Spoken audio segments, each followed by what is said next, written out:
রাজধানীর বসুন্ধরা স্পোর্টস সিটিতে জমজমাট লড়াইয়ের মধ্য দিয়ে পর্দা নামল উপমহাদেশের অন্যতম মর্যাদাপূর্ণ টুর্নামেন্ট বাংলাদেশ আন্তর্জাতিক স্কোয়াশ 2026-এর 5 দিন ব্যাপী টুর্নামেন্টে অংশ নেন বিশ্বের 11 দেশের শীর্ষস্থানীয় পেশাদার স্কোয়াশ খেলোয়াড়রা।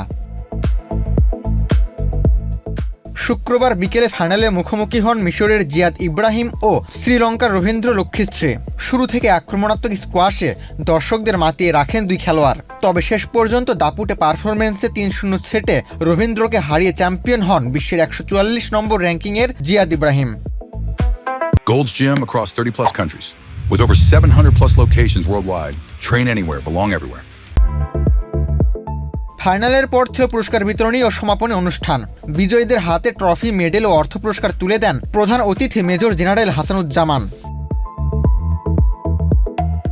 দেশের প্রথম গ্লাস কোর্টে স্কোয়াশ খেলোয়াড়দের খেলার সুযোগ করে দেওয়ায় বসুন্ধরা স্পোর্টস সিটিকে ধন্যবাদ জানান টুর্নামেন্টের প্রমোটার ও বাংলাদেশ স্কোয়াশ ফেডারেশনের সাধারণ সম্পাদক অবসরপ্রাপ্ত brigadier general GM Kamrul Islam. আমরা সেনাবাহিনীর বিভিন্ন প্রতিষ্ঠানকে ব্যবহার করি।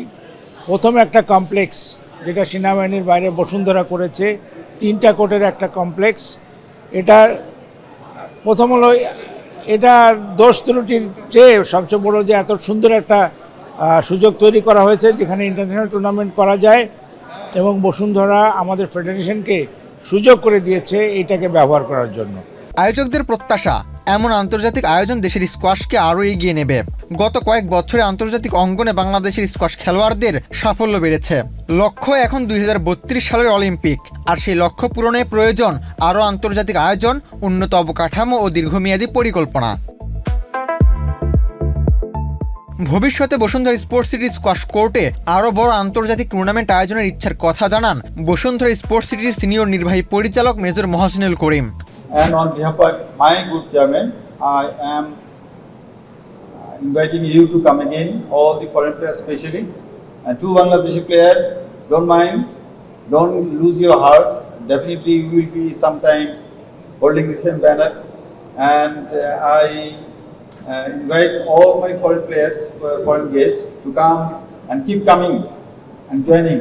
Don't forget this venue. Pray for us so that we can host further higher event inshallah in future. Thank you very much. এদিকে বাংলাদেশে দ্বিতীয়বার খেলতে এসে শিরোপা জিতে উচ্ছ্বসিত Ziyad Ibrahim.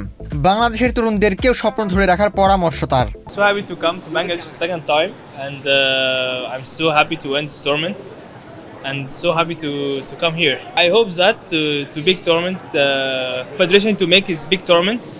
I hope that inshallah I'll tell him to focus to complete to play and focus for dream. Always good score for everything, always good.